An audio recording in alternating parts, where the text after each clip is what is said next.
গ্রামের এই সৌন্দর্যগুলো কার না ভালো লাগবে বলেন? যে দেখবেন তারই কিন্তু মন প্রাণ জুড়ে যাবে। এত সুন্দর দৃশ্যগুলা দেখলেই কিন্তু শান্তি লাগে। আসসালামু আলাইকুম, কেমন আছেন সবাই? আশা করছি সবাই ভালো আছেন। আজ সকাল সকাল দুপুরের রান্নার প্রস্তুতি শুরু করে দিয়েছি। খোলা আকাশের নিচে গ্রামের সুন্দর পরিবেশে রান্না করতে আমার খুবই ভালো লাগে। প্রথমেই সব উপকরণ গুছিয়ে নিয়েছি। সবজিগুলো কেটে রান্না করার জন্য যা যা দরকার সবগুলোই প্রস্তুত করে নিয়েছি। এভাবে সকাল সকাল রান্না শুরু করলে কাজও সহজে শেষ হয় আর পরিবারের সবাইকে সময় মতো গরম গরম খাবার পরিবেশন করা যায়। চারপাশে শান্ত পরিবেশ আর পাখির ডাক, খোলা বাতাসের মধ্যে রান্না করতে সত্যি অনেক ভালো লাগে। ভালোবাসা দিয়ে রান্না করলে খাবারের স্বাদও অন্যরকম হয়। সকালে এভাবে কাজ শুরু করলে মনও ভালো থাকে আর পরিবারের জন্য সময় মতো মজার খাবার তৈরি করা যায়। প্রকৃতির মাঝে রান্না করার মজাই আলাদা। সব কিছু নিয়ে রান্না করতে বসে পড়েছিলাম, কিন্তু পানি আনতে একদমই ভুলে গেছিলাম, তাই দৌড়ে গিয়ে পানি নিতে চলে গেলাম। খোলা বাতাস আর চারপাশের সবুজ পরিবেশ মনটা একদমই ভরে দেয়। আমি কোন রকম পানিগুলো নিয়ে তাড়াহুড়ো করে আবার চলে গেলাম। পানি নিয়ে আসতে আরেকটু দেরি হয়ে গেলে কিন্তু আমার রান্নাটার 12টা বেজে যেত। আসলে আমি এমনই, মাঝে মধ্যে অনেক কিছু ভুলে যাই। আচ্ছা, আপনারাও কি আমার মতো এমন অনেক কিছু ভুলে যান? আর এই দেখেন আমাদের গাছের জাম্বুরা গুলো অনেক সুন্দর হয়েছে আর বড় বড় হয়ে গেছে। আর কিছুদিন পরেই কিন্তু জাম্বুরা গুলো পাকা শুরু করে দিবে আর খেতে কিন্তু ভীষণ মজা। আর এইদিকে আমগুলো কিন্তু দেখতে দেখতে বড় হয়ে যাচ্ছে। আপনাদের প্রকৃতি দেখাতে দেখাতে এর মধ্যে আমার মাছগুলো কষানো হয়ে গেছে। এখন মাছগুলোর ভেতরে আমি পানি দিয়ে দিব। আজকের দিনটা এত সুন্দর ছিল,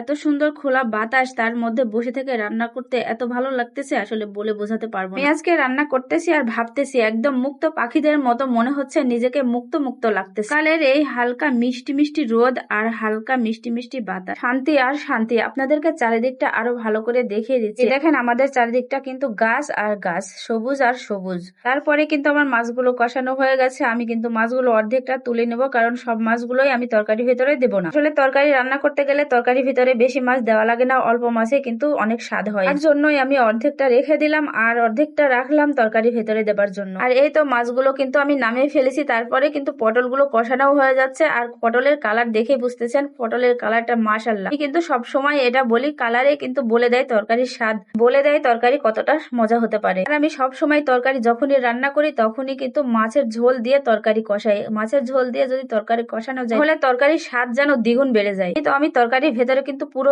ঝোলটাই দিয়ে দিলাম। মাছের ঝোল কিন্তু একদমই মাছের সাথে রাখলাম না, শুধু মাছগুলো বলকে ছেড়ে দেবো তাহলে হয়ে যাবে। আমাদের চারপাশটা যত দেখবেন ততই ভালো লাগবে। আমাদের চারপাশের পরিবেশটা এত সুন্দর, এত মজার, এত ভালো লাগে, আসলে সবকিছু বলে বোঝানো যায় না। আর এদিকে দেখেন আমার পটলগুলো কষিয়ে একদম অর্ধেক সেদ্ধ করে ফেলেছি আর এখন মন মতো পানি দিয়ে দিব। আমি কিন্তু সব তরকারিতে মন মতো পানি দিয়ে একদম পাতলা ঝোলঝোল করি। পাতলা ঝোলঝোল তরকারিতে আমার বেশি ভালো লাগে। সব সময় কিন্তু সব তরকারিতে আমি ঝোল দেওয়ার সাথে সাথে মাছগুলো কিন্তু ঢেলে দিই। আর একটু পরেই কিন্তু বলক চলে আসছে আর জিরা গুঁড়ো তো আমাকে দিতেই হবে। জিরা গুঁড়ো না দিলে আমার কাছে তরকারি একদমই ভালো লাগে না। আর এই যে মাছের লেজ, মাছের লেজ কিন্তু আমি কাউকে দিব না। মাছের লেজ আমার কাছে খুবই পছন্দ, মাছের লেজ আমার কাছে খুবই ফেভারিট। আপনাদের সাথে আমাদের গ্রামের প্রকৃতি আর আমার রান্না শেয়ার করতে করতে আমার রান্না কিন্তু হয়ে গেছে। আর আমার কবুতর গুলো কিন্তু একদম ছোটাছুটি করতেছে। উপরে মানুষ দেখলে এরকমই ছোটাছুটি করে। আমার কবুতর গুলো দেখে কিন্তু সবাই মাশাআল্লাহ বলতে ভুলবেন না। সবাই কিন্তু দয়া করে মাশাআল্লাহ বলে যাবেন। আমার ভিডিওটি যদি আপনাদের কাছে ভালো লেগে থাকে অবশ্যই লাইক, কমেন্ট, শেয়ার করে ফলো দিতে ভুলবেন না। সবাই ভালো থাকবেন। আল্লাহ হাফেজ।